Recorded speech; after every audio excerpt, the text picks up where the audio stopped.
Bom dia, boa tarde, boa noite, sejam muito bem-vindas e bem-vindos ao canal. E no vídeo de hoje, então, nós vamos conversar sobre mais um conto, dessa vez, então, da Mary Wollstonecraft. Na verdade, não é Woods, né? É Wollstonecraft, ou então, como vocês provavelmente conhecem ela, que é a Mary Shelley. Falar, então, sobre o conto O Imortal Mortal. Esse vídeo está saindo excepcionalmente hoje, certo? Porque eu me desorganizei, ele deveria sair algum domingo. E aí, como eu não queria deixar desfalcada as coisas que eu queria trazer aqui pro canal, né, pra esse mês do horror, terror, mistério e tudo mais, resolvi trazer então ele, certo? Peço até perdão pra vocês, né, por conta dessa minha desorganização. Provavelmente, próxima semana será da mesma forma, porque como eu falei, eu quero trazer todos os conteúdos que eu me programei pra trazer, tá certo?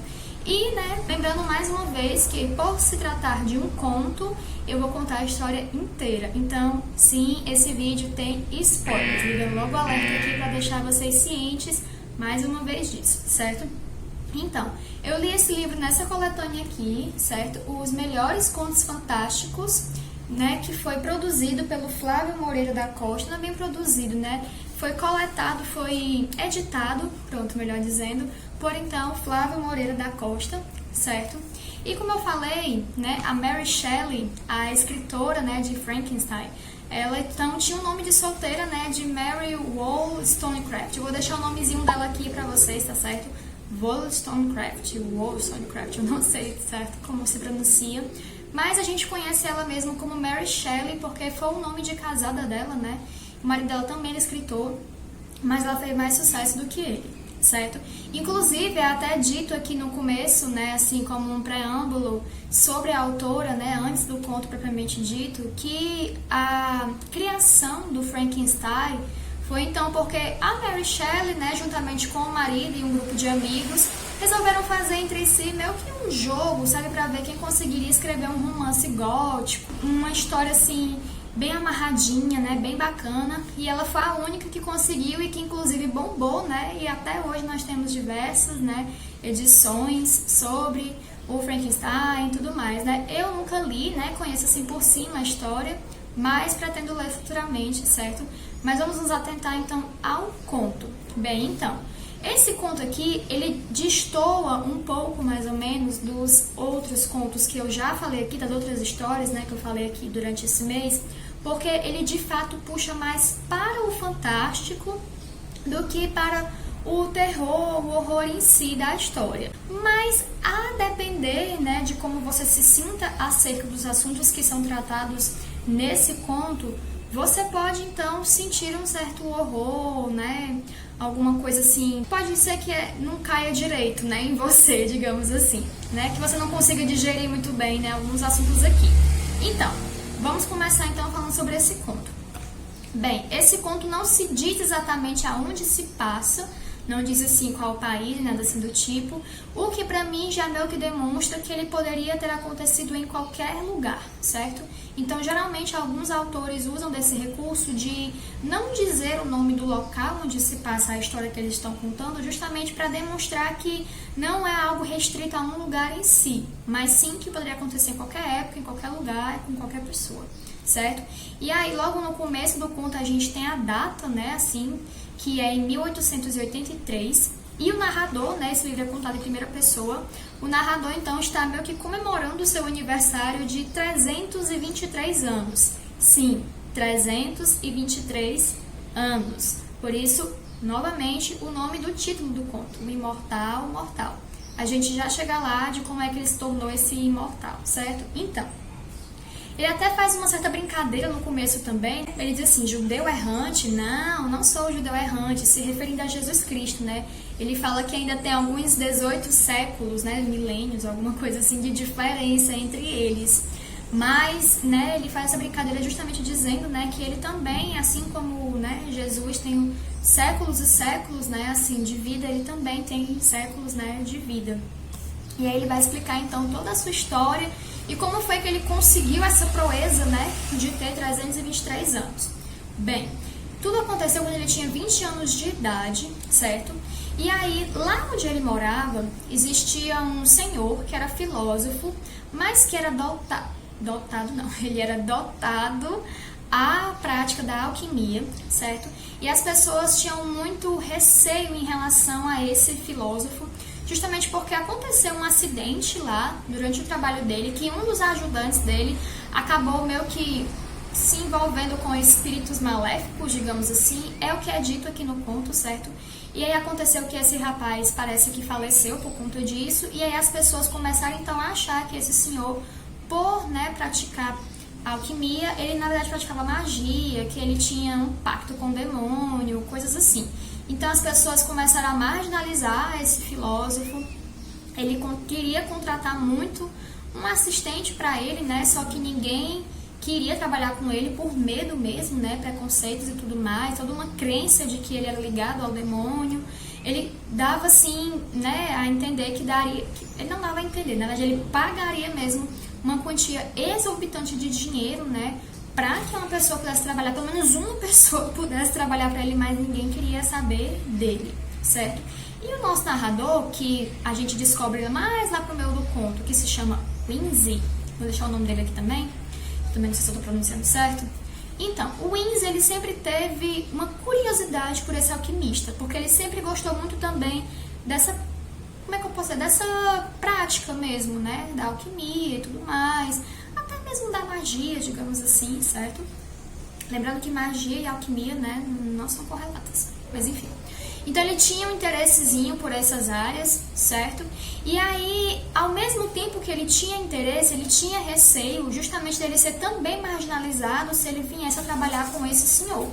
E um detalhe muito importante é que o Winzy, ele veio de uma família muito pobre e ele também era assim ainda pobre, sabe?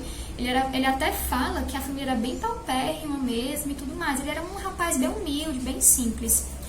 E quando o alquimista, né, veio então oferecer para ele, né, a vaga de emprego, ele saiu correndo para poder não negar e ao mesmo tempo não aceitar a proposta, porque ele estava muito dividido. Ele queria o emprego pelo dinheiro e também pela curiosidade de trabalhar com esse filósofo, mas ao mesmo tempo ele tinha muito medo das consequências de trabalhar com ele. Então ele fugiu, saiu correndo e foi atrás de consolo. Com quem ele foi atrás de consolo? Com Berta. Berta, então, era uma moça que também cresceu aos arredores da casa, né? Ela era meio que vizinha, a família dela e ela eram vizinhos, então, do Winzy e da família dele, certo? E aí acabou que os pais da Berta faleceram, né? Ela ficou órfã. E aí uma senhora rica de lá onde eles moravam, né? Que também era viúva, solitária, não tinha filhos e tudo mais, acabou adotando a Berta. Então a Berta, né, foi então a herdeira dessa senhora, mas ela nunca deixou de conviver com o Winzy, nunca deixou de amá-lo, de corresponder aos seus sentimentos, né? E o Winzy sempre foi muito apaixonado por ela também. E eles tinham pretensão de casar, só que por conta da condição financeira do Winzy, não tinha sido possível ainda deles concretizar esse matrimônio.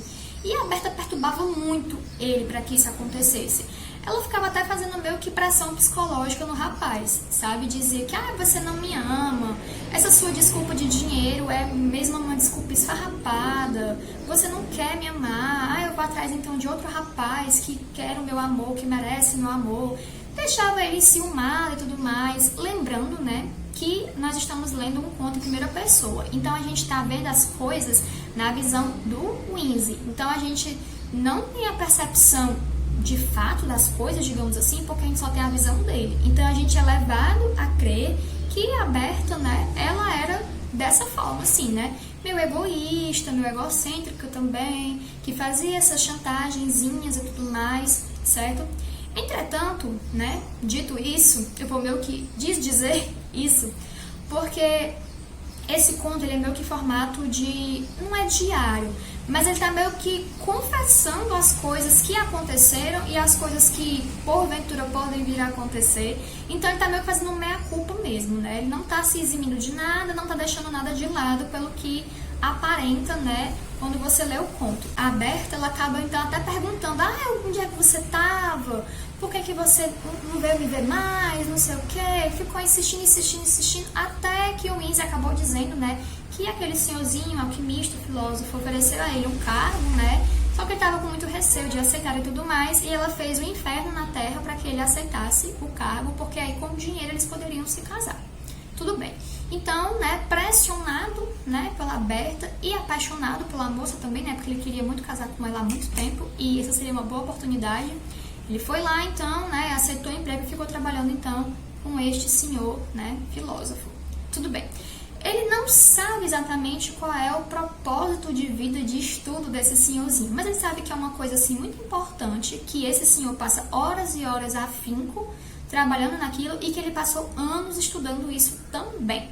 E a gente também não fica sabendo de início o que é.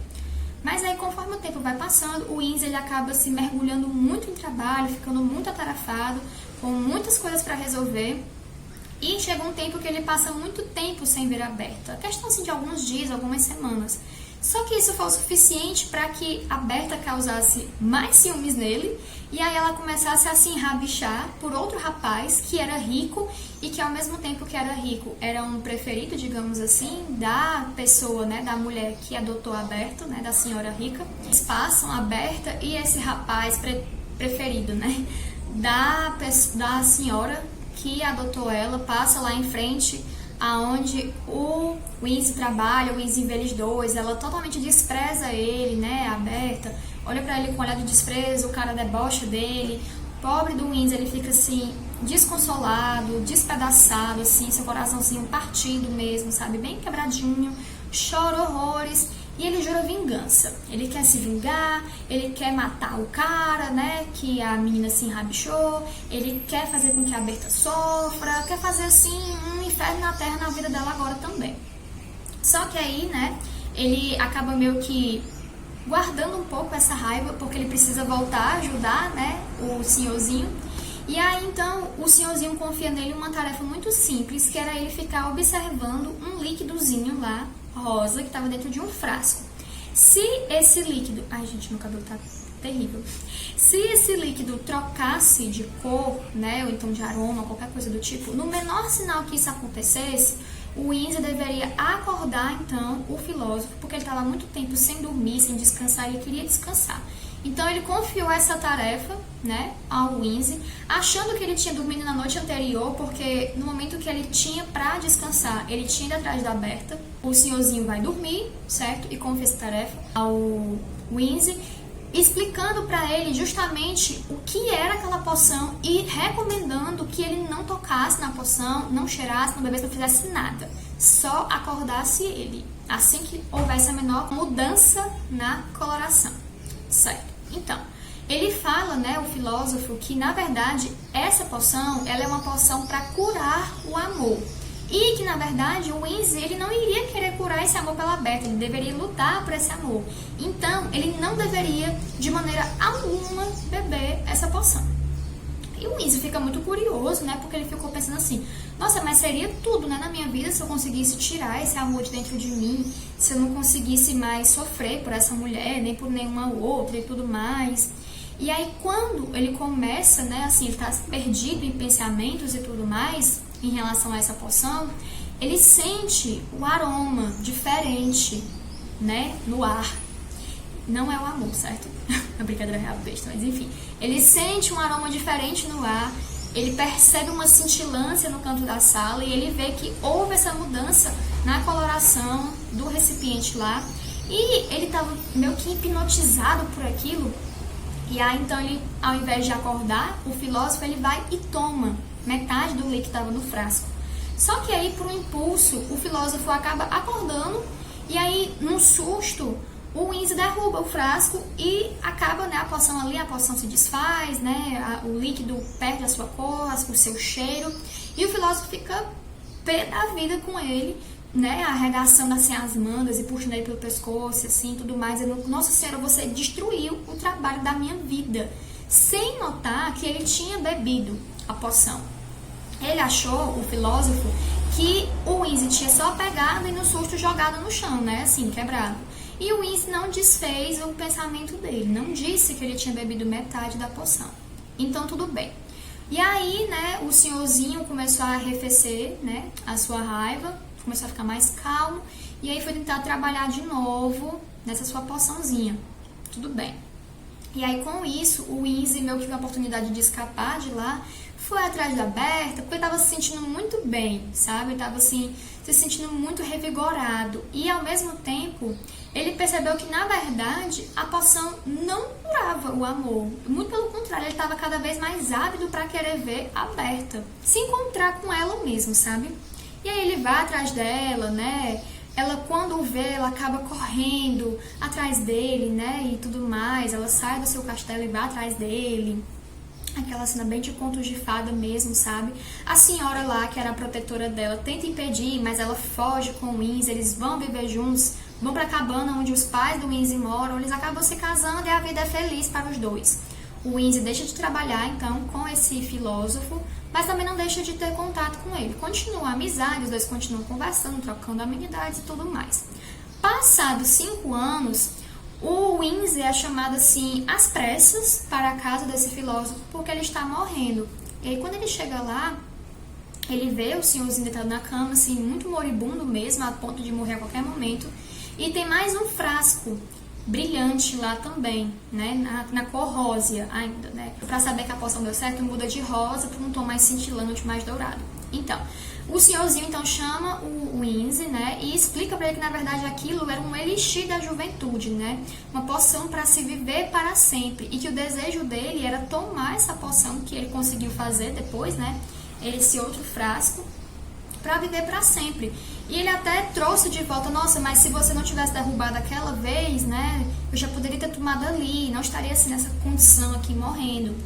E aí assim, quando ele já tá quase assim, quase morrendo mesmo, o recipiente onde estava a poção começa a mudar de cor. Então quando ele levanta para pegar o frasco e tomar e tentar se livrar dessa condição de moribundo que ele tá, acaba explodindo o que estava dentro do frasco. E aí, com a explosão, o susto, o filósofo acaba morrendo, né? E o rapaz, né, o Windsor, ele fica muito triste e tudo mais, mas ao mesmo tempo ele fica muito feliz porque ficou tipo, mais antes ele do que eu, sabe? Ficou feliz porque ele ia viver pra sempre, né? Que ele tava lá bem, sussa, de saúde, tudo em paz. Ele volta pra casa, então, pra ficar com a Berta, e a vida é plena para os dois. Eles estão muito felizes, o coração dele parece que tá muito mais calmo, muito mais, como é que eu posso dizer? Muito mais tranquila, sem preocupações, né? A Berta também tá mais tranquila, não tá tão ciumenta. A vida é plena para os dois e cheia de felicidades. O tempo vai passando, Berta chega aos seus 50 anos e o Windsor continua com cara de 20 anos. Ele tem 50 anos também, mas com a cara de 20. E as pessoas começam a perceber, então, e começam meio que a falar deles dois nas costas e na frente deles também, que ele era o discípulo enfeitiçado do filósofo, né? Que tudo isso era uma maldição que estava acontecendo com ele, por conta dos anos de trabalho que ele teve lá com esse senhor, né? Só que ninguém sabe, nem a Berta sabe, que ele tomou essa poção feita por esse senhorzinho. E aí depois, com o passar dos dias, o Windsor acaba conversando então com a Berta, porque ela tá assim totalmente preocupada e muito mais aflita, muito mais ciumenta e também impaciente, irritada, porque ela começa a ficar com muitos ciúmes por conta dele estar muito jovem e ela começa a ficar já mais, né, já começa a apresentar os sinais da velhice, né, começa assim a ter mais rugas, né? A pele começa a ficar mais caída e tudo mais. E o curioso é que o Windsor, ele percebe isso também, sabe? Ele até fala que, nossa, a beleza dela tá se deteriorando. Então é como se ele tivesse com ela mais pela beleza mesmo, como se ele tivesse apaixonado pela beleza dela e não por o que ela era, sabe? Não pelas atitudes dela, pelo caráter dela. E aí ele explica então toda a situação pra ela, né? Depois dela insistir muito, porque ele não queria contar também. E ele diz assim, né? Não, assim, eu percebo que eu tô causando muitos problemas pra você. Ele fala isso de coração mesmo, né? Eu percebo que eu estou lhe causando muitos problemas, que as pessoas estão falando muito de você. Então eu vou sair para outro lugar, tentar a minha vida em outro lugar, em países estrangeiros, porque ninguém me conhece, ninguém sabe da minha condição. E você fica aqui, tenta levar uma nova vida também, sem mim, porque eles já estavam começando a ficar paupérrimos. Porque ninguém queria comprar das coisas que eles vendiam, ninguém queria chegar perto deles, ninguém conversava com eles porque achavam que eles estavam amaldiçoados e que eles poderiam também, né, passar para outras pessoas essa suposta maldição dele, certo? E aí então, quando ele tá saindo de casa, depois de explicar toda essa situação pra Berta, a Berta chora, abraça ele, beija, diz que não, que vai ficar com ele, que vai passar por toda essa adversidade junto com ele. E aí então eles acabam fugindo para a França. E o Winzy, ele tem noção do que ele tá fazendo a Berta passar, né? Porque ela vai para outro país, para outros costumes, outra língua, pessoas que ela não conhece, né? Ela vai ficar longe da família, mas assim, ele fica, né? Tipo, não, mas ela tá comigo, ela quis ficar comigo, então é isso, né? Não tem muito assim o que se fazer. Mas a Berta, ela fica cada vez mais enciumada mesmo. E fica assim, ele até fala em certo momento aqui do livro que o grande hobby da vida dela atualmente se tornou procurar nele sinais de velhice, de que ele estava ficando tão velho quanto ela, sabe? E ela dizia pra todo mundo, não, mas daqui a uns dias ele pode morrer, ou então ele vai acordar todo carcomido, todo velho, com rugas e corcunda, e o cabelo branco, não sei o quê. E ele ficava muito triste com isso, porque ele não via mais a personalidade da Berta que ele tinha se apaixonado. O que pra mim é até meio curioso, porque, como eu falei anteriormente, aparentava que ele tinha se apaixonado mais pela aparência dela, né? Porque ele sempre ficava dizendo, nossa, ela era tão linda, tão bela, tão maravilhosa, tão magnífica hoje, uma velha, enciumada, chata, que dá trabalho, que não sei o que, não sei o que. Enfim, sei que com o passar dos anos ele cuida da Berta mesmo, sabe? Ainda jovem, com sinais aqui a pular de velhice, tipo uma ruguinha aqui, um cabelinho branco grisalho ali, mas nada demais. E aí ele acaba enterrando a Berta, né? Fica muito desconsolado porque ele de fato amou muito essa mulher. Mas aí, ao mesmo tempo, ele fica mais triste também ainda, porque ele sabe que vai ser esse a condição dele, só Deus sabe até quando. Porque ele pensa assim, não, eu só tomei metade, né, do elixir. Então pode ser que eu viva metade de uma vida imortal. Mas ele ao mesmo tempo fala, mas o que é metade de uma vida imortal? Como é mensurar uma vida imortal? Como é mensurar uma vida, né? Porque a gente não sabe quanto tempo a gente vai viver, né, também. A gente sabe que um dia vai chegar a nossa hora, mas também não sabe quando, nem quanto tempo, e, né, é tudo variado. A gente tem uma média, né, das expectativas de vida, mas não é a mesma para todos. Então ele fica sempre nesse aguardo, né, de que pode vir algum momento de fato, né, que a idade pode bater de fato e ele vir a falecer, mas nunca chega. E ele tá com 323 anos agora, certo? E aí, o que acontece, né? O conto termina justamente ele explicando que ele tá escrevendo tudo aquilo para deixar registrado na história a vida dele, né? Como se sucedeu as coisas com ele, porque ele quer tentar maneiras de se matar. Porque ele pensa assim, tudo bem, eu acho que talvez eu não morra de um ataque cardíaco, nem de nada do tipo, né? De um AVC e tudo mais. Mas também eu não acho que seja possível que essa poção me faça imune também a uma facada, a um tiro, a afogamento, a incêndios, a enforcamentos mesmo, né? Então ele quer buscar formas de morrer, porque ele sente já a angústia de viver todos esses anos solitário, sem conseguir levar adiante um relacionamento, porque ele sabe que as pessoas vão deixá-lo em tal momento enquanto ele vai perdurar. Ele não consegue mais viver, né? E ele até fala justamente isso, que agora ele se tornou esse imortal mortal. Por quê? Porque ele não morre por ele mesmo, mas ao mesmo tempo, quem sabe ele não morra por forças externas, digamos assim, né? Então o conto é interessantíssimo, ele trata muito dessa visão que a gente tem, ele até fala aqui também, de tipo, eu estou vivo e eu quero permanecer vivo, né? Não quero morrer e tudo mais. Mas ao mesmo tempo, quando a gente percebe que as pessoas se vão e a gente fica com esse sentimento, nossa, mas eu quero ir para me encontrar com elas. Não quero ficar aqui sozinho. Então existe uma solidão, digamos assim, né? Em ambas as perspectivas, não é isso? E aí ele fala até que, tipo, nossa, mas eu quero muito viver. E aí quando eu penso em morrer, eu quero viver ainda mais. Mas quando eu vivo, eu quero morrer. E quando eu quero morrer, eu quero viver. Então fica nesse ciclo vicioso sem se decidir o que fazer. Baita conto interessante, muito legal esse trabalho da Mary Shelley, foi meu primeiro contato com ela, eu adorei. E, né, espero que vocês estejam curtindo os vídeos aqui do canal, tá certo? Curtem, comentem, compartilhem, peço perdão novamente pelo prazo que tá saindo esse vídeo, certo? E pra concluir, então, antes de ir, uma vaidade miserável me fez escrever estas páginas. Não vou morrer sem deixar um nome. Faz 3 séculos desde que emborquei a fatal beberagem. Outro ano não deve se passar antes que eu encontre perigos gigantescos, guerreando com as forças do congelamento em sua morada, pressionado pela fome, labuta e tempestade. Entrego este corpo, gaiola demasiado tenaz para uma alma sedenta de liberdade, aos elementos destrutivos do ar e da água, ou, se sobreviver, meu nome ficará registrado como um dos mais famosos entre os filhos do homem. E terminada minha tarefa, adotarei um meio mais resoluto e, dispersado e aniquilando os átomos que compõem meu corpo, libertarei a vida aprisionada em seu interior, tão cruelmente impedida de alçar voo desta sombria terra para uma esfera mais condizente com sua essência imortal.